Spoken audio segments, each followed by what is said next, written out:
Hello and welcome to the Geek Den for a special. Actually, once a month I'm going to start doing these videos now, and we're going to preview stuff that's coming out and stuff that's been talked about in the month ahead and stuff like that. So first off is issue 126, which is the Niagara class. It's the last ship from the Wolf 359 series. So it's the last one we're going to get for the Wolf 359 set. So we thought, have a look. This is the front of the cover here. This is from Best of Both Worlds, obviously, and as you can see just here, it's between the Galaxy class, it's between the Enterprise's nacelles. That's the ship we're getting. That's the last one. Another side view, so you can kind of get a perspective of it. So basically, it's got the same saucer as the Freedom class that we recently had. It's got an Ambassador class engineering hull, and the Galaxy class's warp nacelles there. It has 3 warp nacelles. So here's another view. You can actually see here that you can see the 3 of them, 1 underneath, 2 on top. It looks really nice, actually. I'm really looking forward to it. Obviously, these pictures here are of the actual model that was used on screen. You can also see the Freedom class there as well. You can see how much the model was never whole, and it was always damaged in this way. So Eagle Moss has gone through a hell of a good to try and render it so it's a whole ship anyway. And obviously this is the promo picture that Eagle Moss sent out of the actual ship. It looks okay size wise. It does actually look a little bit bigger than the actual base, so you can judge the sort of size it's going to be. But yeah, I'm quite looking forward to this one. Then we got issue 127. I think it's the Emog or Emos ship. I think it's like a shuttle thing. Anyway, it's from the remastered TOS episode, Spock's Brain, I do believe. Not too sure, but I think that's what it is. Anyway, we got this one coming up. It's quite an interesting design. We have this sort of half circular thing in the middle, and these 5 pods around the outside.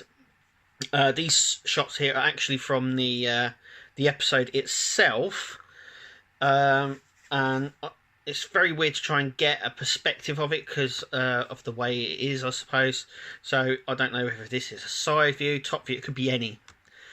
We got a front view of it here from the episode as well, and a sort of a tilted side here of it, showing the engines there. Now this ship is what it was originally before the remastered. So this is how it appeared originally, and obviously you can see this here. So I thought I'd just pick these ones out just to show you that it wasn't just a light or something on screen. It was actually something completely different, more like a rocket ship. Very 60s design. But anyway, and obviously here's the promotional shot. Looking at it here, it looks very interesting. We will judge when we get it. It does look rather small though, and obviously lengthwise it's definitely shorter than anything we've had from Eagle Moss before. Height wise, not too sure. We'll see when it comes here. We'll be doing a review, so make sure you click to subscribe because we'll definitely be doing a review on the ship. And you can kind of see that it's got the orange glow of the engines there at the back. It's got this sort of this hole markings on it. It looks okay, rather small, but it is what it is, really. Anyway, let's move on. So, Eagle Moss announced that they were going to be doing 6 bonus issues. These are bonus issues that you can only pick up on the web shop. They will not be part of the actual run. These are going to be bonus issues, but standard size. So, the standard size that we get in the main collection, but these will be bonus issues. Now, I'm really happy for these. These are some great ships here. We've got lots here, but it's also a bit worrying as well on the fact that there are 2 cannon ships in this lot here. Obviously, we've got the Enterprise F from Star Trek Online. That's definitely a must. These are all a must for me, so make sure you click to subscribe because I'll be doing a review on all of these ships when they eventually come out. They're due for release over the next 12 to 18 months, I do believe. It's also interesting as well that 3 of these designs are Voyager. obviously two are concept, one isn't. And obviously one is alien as well, a Klingon ship. So it also shows you that they've picked these ones out because they know that Federation ships sell better than alien ships. Anyway, back on track with the two cannon ships. So we've got a simulated Voyager here at the top left here, and underneath that we've also got the Bird of Prey in the landing position. Now the reason I say it's quite interesting because both of these ships obviously cannon, the rest ain't. Now the bonus issues were there solely because there were going to be issues that weren't canon or appear in the main line. So what's really interesting is that you have two cannon ships here. So I don't really know why they're here, but it could be due to something like the collection ending. Now, obviously, I do not want the collection to end. I want it to carry on. But it could be a signal that these two at the end here didn't make the cut for 160. Meaning 160 might actually be the end of the collection, because you could argue that these two could easily appear if they extended it. They could have just held off and put these on. Why are they bringing them out as bonus issues? We don't know. Maybe they've got more plans. Maybe they just didn't make the cut. But it is quite interesting that the two of these ships are canon and could have appeared in the main run. Anyway, they look really cool. I'm definitely going to get them. They are a thumbs up from me. Next, we go on to the Discovery line. So, obviously, I'll be doing the Discovery line ships here. I'm just waiting for my first parcel to come through, so make sure you click to subscribe. But these are pictures of the gifts. Now, the 3 gifts that we were going to receive. Now, obviously, they rushed it forward. They brought out the Shinzo and then Discovery with no gifts. There was a bit of a worry about it, but obviously at Destination Star Trek over in Germany we have this. This is obviously a promo or a card of what we will get when we subscribe, and we are still subscribed. Now I don't know how that works, because I know a lot of people have unsubscribed since receiving Discovery, so I'm not too sure if they will receive any gifts or not. But anyway, here we are. There's a group of them here. We'll take a little bit of a close look at some of them. So here we have obviously the Mirror Universe Shinzo. Yeah, it's just a repaint of the model from the very first issue. Then we have the decorative plaques. We have Discovery here and the Shinzo. So we will be getting them. I do believe the Shinzo one is going to be the very first one we receive, I do believe, with issue 3, and we'll come up to issue 3 in a second. So obviously, yeah, issue 3 here is the Shepherd class. It's really nice. They had some nice close-ups of the actual model as well. Also, number 3 was going to originally be the Klingon Bird of Prey. I think something happened there. I think there was some delay and some technical difficulties there, the reason why it got pushed back. But anyway, number 3 of the Star Trek Discovery Ship Collection will be the Shepherd class. Here it is, obviously, on display at Star Trek Destination in Germany. It looks really nice, actually. It's very Trekky, if you know what I mean. Then the other two, it could definitely fall within where it's supposed to. We have another nice view here of it.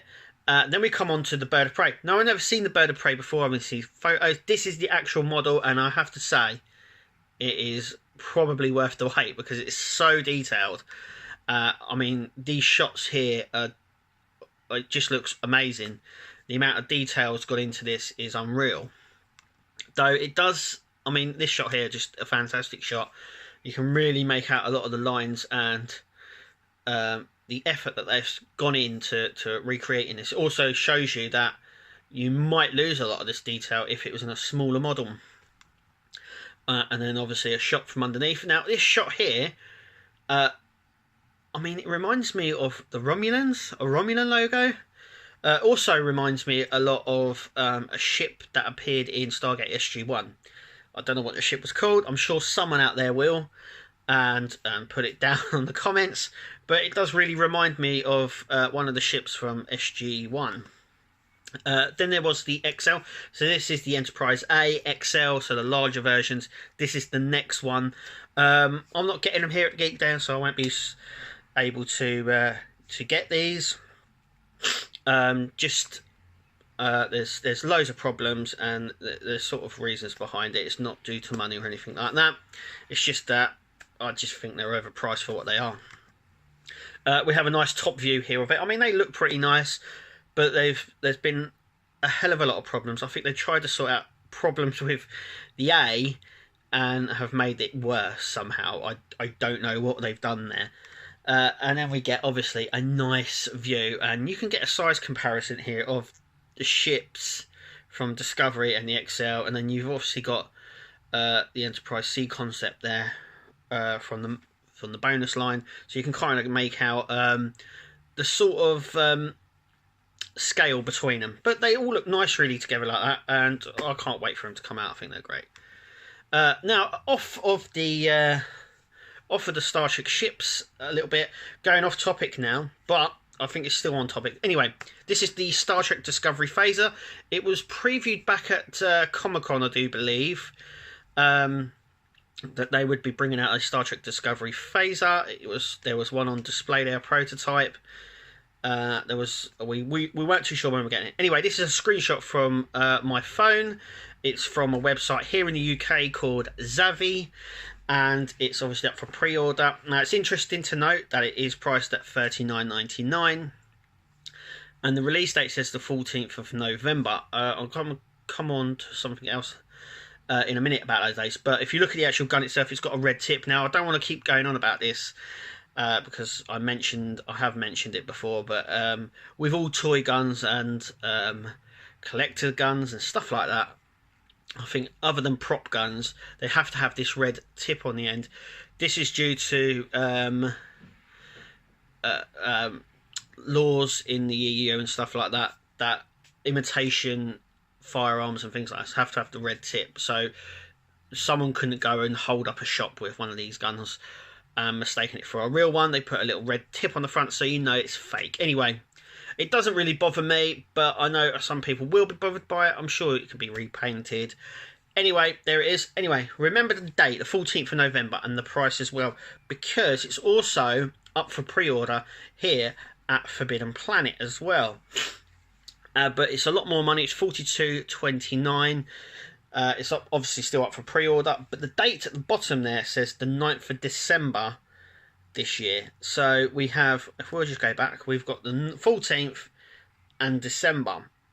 So I don't really think they know the date, and I don't think they would have two dates for this for some reason. Just seems very strange that they've got two different dates, but I would say that it's roughly around the 14th and the 9th of December. Anyway, that is it for this month's review, this month's news on the Star Trek collection and a little bit extra. Thank you for listening. Click to subscribe, and we'll hopefully see you at the next video.